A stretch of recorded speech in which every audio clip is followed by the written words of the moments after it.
Hello, today we're going to talk a little bit about how to add a Ric-Rac to a binding. It's just like adding a flange, but using Ric-Rac. This is a vintage trim from Lori Holt, and I'm going to put it on my Happy Place quilt. So what I'm going to do is just line the Ric-Rac up with the edge of my trimmed quilt, and I sew it on at about 1/4 inch. I don't pin it ahead of time or anything, and I just let that raw edge sit at the corner. Now sometimes when you're using your walking foot, these little flanges will pick up.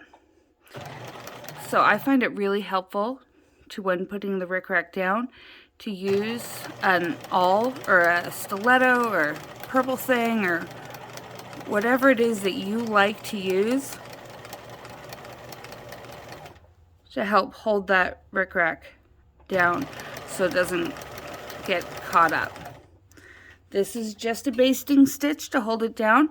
I sew it on at 1/4 inch, and that's because I sew my I sew my binding on at closer to 3/8, not quite 3/8, but near 3/8 of an inch, and so 1/4 inch seam is going to hide just fine.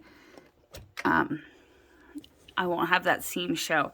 I'm not particularly worried about what color thread I'm using. I'm just using a natural white because this seam should be completely hidden by a finished binding. So we sew it onto the top of the quilt and we work our way all the way around.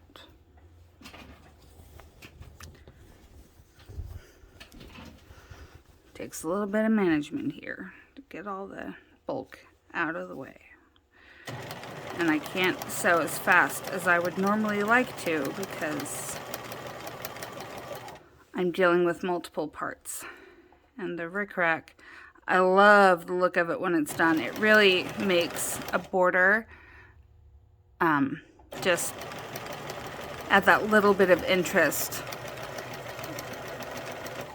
Especially if you have, like this quilt right here has a 10-inch wide border. That's a pretty large border on a quilt. And sometimes that can end up looking a little boring. Most recently I used Ric-Rac on another quilt that had a plain white border. And I used it as just a little bit of visual interest. And I love how it pops against the binding that I used. So in this case, we're using this red Ric-Rac, and the binding is going to be aqua. And so the finished product is going to look really quite awesome.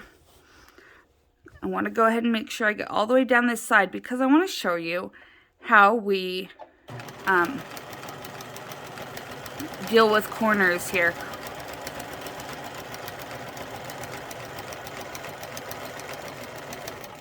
I'm a rather impatient person, so this can be a little bit of a challenge for me to slow down enough to get this on. But as you can see, you can just kind of get a rhythm for it. I only, place a few inches at a time, and once I get to that end, I pick it up and do the next little area. So I'm only worried about what's between my needle and the edge of my table here. I'm not going to worry about everything else. One thing to pay attention to though is Ric-Rac does tend to have the two sides of it don't necessarily look the same. So it's a good idea to pay attention to that. I've had one where, because one side tends to be kind of curling down like this one, and the other side tends to kind of curl up on the edges. I'm not sure if there's really a right side or a wrong side there. I just know before I've used it, and I have used, the side curling down on one edge of the quilt and the side curling up on another edge of the quilt, and it drove me nuts because it just wasn't consistent. And so now I try and pick a side and go with it. I usually like the side that's curling down because I figure that way it'll naturally want to lay flat. I was asked about whether or not how it washes. It washes just fine. It's going to stay laying down nice and flat. Super easy to work with.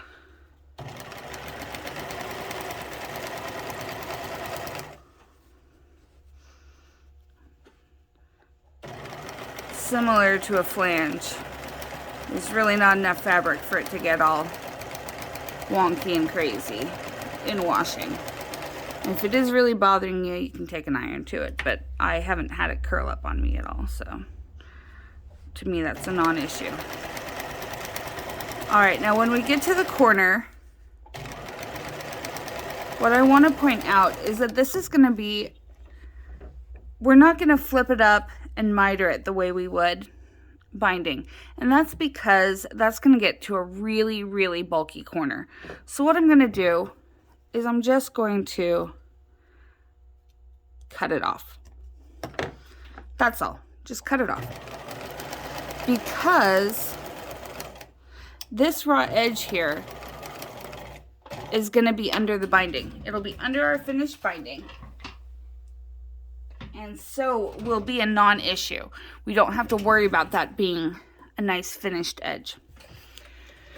And then just as if I was binding, I'm going to pull it out, grab my Ric-Rac again, put the raw edge on the top, tuck back in, and start sewing down the next side.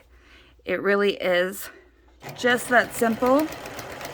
This is exactly how I add a flange. If you're not familiar with a flange, that's usually, I usually cut 1-inch strips and press them in half and sew them on just like this prior to attaching my binding. And I just love how they look. It's just a fun little added detail, making the project a little extra special.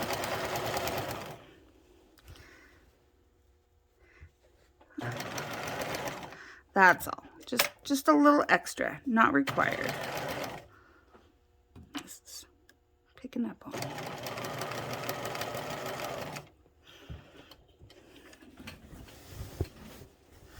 It's nice to, when binding, it can be really tricky to deal with the bulk. I like to have a little cart or something next to me that can hold the weight of the quilt up so I'm not pulling it up from off the floor. And that tends to really help me with managing that bulk through the machine. If you've watched many of our videos, you probably know that my happy place is with the small piecing. I love little things. I love putting them together.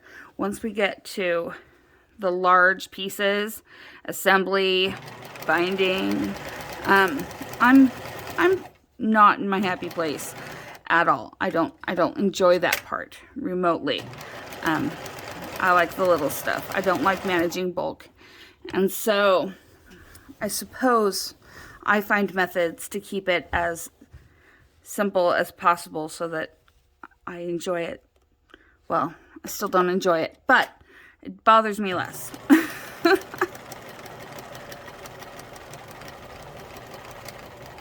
Keep trying to get away with not using my stiletto, and you know what? I need it.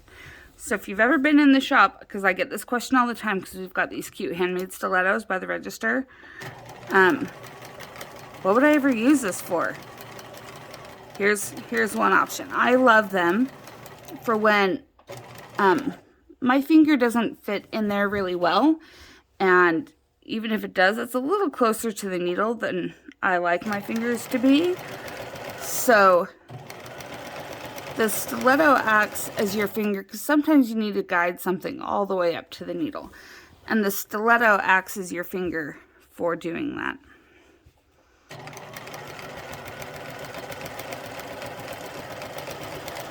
Alright, I'm going to go ahead and finish these sides, and then we will attach the binding.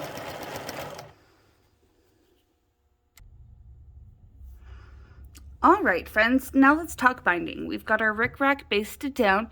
Keep in mind this is a basting stitch. It doesn't have to be really short.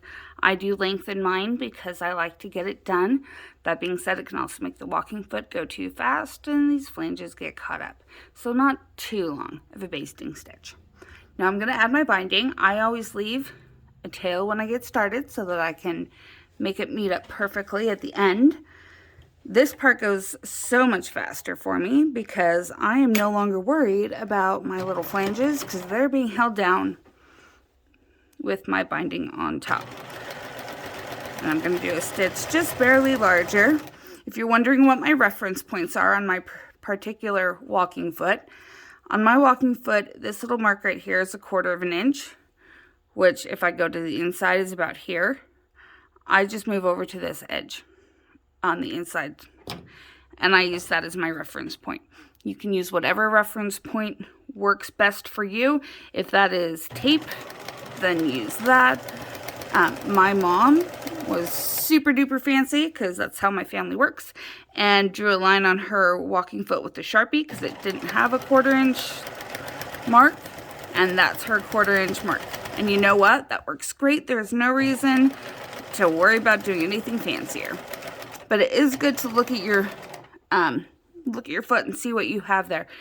I had a class last weekend where we used a 1/4 inch foot, and 2 of the gals in the class had a marking for a 1/4 inch on their walking foot, and they didn't know it was there.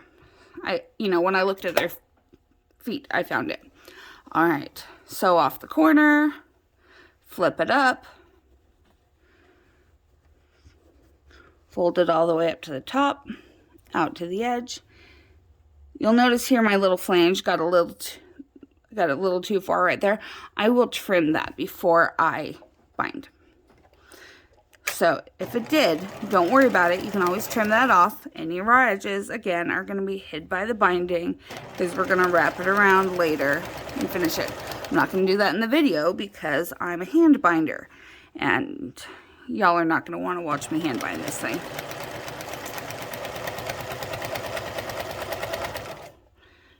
Let me get a little bit further, and then I can show you the corner I have done and show you what the finished product is going to look like, because I absolutely love it.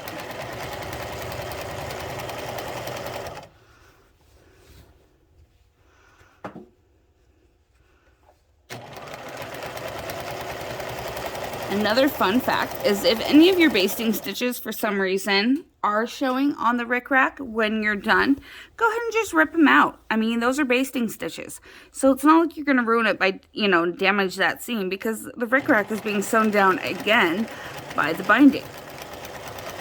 So if for some reason you did get a little wonky, and, for this instance, I'm using white thread, it shows up very stark on my red Ric-Rac. If it shows up when I'm finished, I will just pull it out, because that's what seam rippers are for.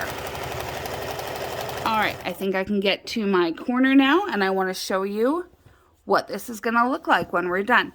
So what I'll do is I'll go ahead and trim that little bit of excess off, and then I'm going to flip this over, and then later I will sit down and hand bind this. But this is what the Ric-Rac does under the binding, and I just love that finished product. It doesn't end up looking really hokey or anything. It's just that extra little detail, and it makes for such a nice finish. It's very simple to do. I wouldn't say it needs any kind of special skill at all. You don't have to be advanced to do this. It's gonna be great. Go ahead and give it a try. We have a lot of different colors in stock on the spools at JK Quilts. I believe the spools are 10 yards, which is plenty to do a quilt like this. I always have a little bit extra. I'm ending up with quite the collection of spools and little bits of Ric-Rac, but that's because I love this method. I think it looks wonderful. Thanks for joining me, and have a great sewing day. Bye.